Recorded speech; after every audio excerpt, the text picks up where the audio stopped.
দেশের বিভিন্ন জেলায় হামের সংক্রমণ পরিস্থিতি ভিন্ন। কোথাও রোগী কমছে, কোথাও আবার বাড়ছে। পাবনা জেনারেল হাসপাতালে হামের রোগী দিন দিন কমছে। গত ২৪ ঘন্টায় নতুন করে ভর্তি হয়েছে ৪ জন। এ পর্যন্ত জেলায় ১,২২৬ জন চিকিৎসা নিয়েছে। সুস্থ হয়ে বাড়ি ফিরেছেন ১,২০৯ জন। বর্তমানে হাসপাতালে ভর্তি ১৯ জন। অন্যদিকে গাজীপুরে গত ২৪ ঘন্টায় হামের উপসর্গ নিয়ে শহীদ তাজউদ্দিন আহমেদ মেডিকেল কলেজ হাসপাতালে ভর্তি হয়েছে ২১ শিশু। বর্তমানে হাসপাতাল ও উপজেলা স্বাস্থ্য কেন্দ্রে চিকিৎসাধীন রয়েছে ৭২ শিশু। এই সময় সুস্থ হয়ে বাড়ি ফিরেছে ১৭ জন। এদিকে সিলেটে হামের উপসর্গে আরও ১ শিশুর মৃত্যু হয়েছে। এতে বিভাগে হাম ও হামের উপসর্গে মৃতের সংখ্যা বেড়ে দাঁড়িয়েছে ৮৪ জন। গত ২৪ ঘন্টায় নতুন করে ল্যাব পরীক্ষায় কারো হাম শনাক্ত না হলেও উপসর্গ নিয়ে হাসপাতালে ভর্তি হয়েছে আরও ৮৭ জন। এখন পর্যন্ত বিভাগে ৩৮৬ জনের ল্যাব নিষিদ্ধ হাম শনাক্ত হয়েছে। দর্শক, হাম ও ডেঙ্গু পরিস্থিতি জানাতে আমাদের সাথে যুক্ত হচ্ছেন সিলেট প্রতিনিধি ওয়েস খসরু। খসরু, সিলেটে এখন হাম ও ডেঙ্গু সংক্রমণের সর্বশেষ কি অবস্থা দেখছেন আমাদের জানাবেন।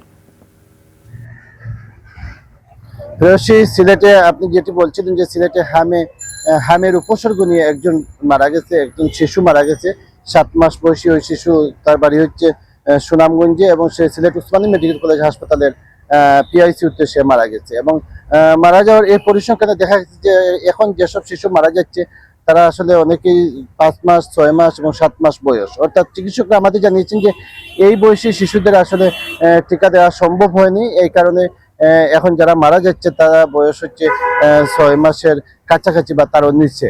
সুতরাং পিআইসিউতে সিলেটের, আমি এখন আছি সিলেটের যে শামসুদ্দিন হাসপাতালে, সেটি হচ্ছে সিলেটের হামের জন্য বিশেষায়িত হসপিটাল। এবং এই হসপিটালে দেখেছি যে হসপিটালের আসলে পিআইসিইউ এবং এসডিইউ, যেটি নিবিড় পরিচর্যা কেন্দ্র, সেখানে আসলে রোগীদের ভর্তি বেশি, পাশাপাশি উসমানী মেডিকেল কলেজ হাসপাতালে রোগী ভর্তি বেশি।